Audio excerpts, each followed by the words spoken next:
All right, here's another cool Brecker diminished pattern for you. In this one, we're going to be in A half hole diminished, which means we're thinking of it over like an A dominant chord and A half hole diminished.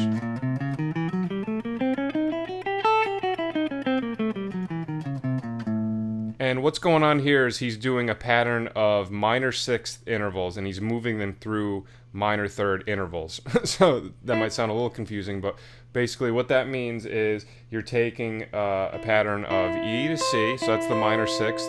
So that's the interval that we're moving around, and he's moving that interval in minor thirds. So an easy way to just visualize that, minor thirds are 3 frets. So if you just stayed on this string and went something like that.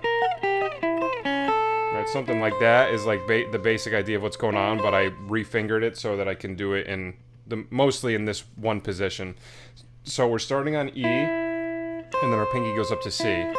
So the starting note of each pattern basically goes right down like a diminished arpeggio. So if you look at the first note, you have E, and then the second pattern starts on C sharp. Next one starts on B flat, and then the last one starts on G, and then you move that down. E, C sharp, B flat, G.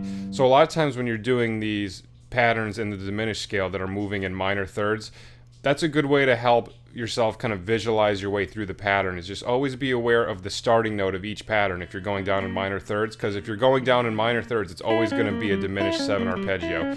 So that can really help go a long way when you're figuring out these fingerings and stuff. So we start from E to C, which is our first minor 6. Then I put my middle finger on C sharp, pointer finger goes up to A. And then right here, this fingering is a little tricky. My pinky goes to B flat, and then my ring finger goes to F sharp. Okay. Then pointer finger goes to G, pinky up to E flat. Then ring finger goes to E, pointer finger jumps up to C. So like I said, all minor sixths. Sounds cool like that too if you play them as 2 notes. Okay, and then after the E to C, we go down to C sharp on our 4th position. Pinky goes up to A. Ring finger goes to B flat. Pointer finger goes up to F sharp. Then pointer finger jumps down to G. Pinky goes up to E flat. And then open E and pointer finger on C. Okay, really slow.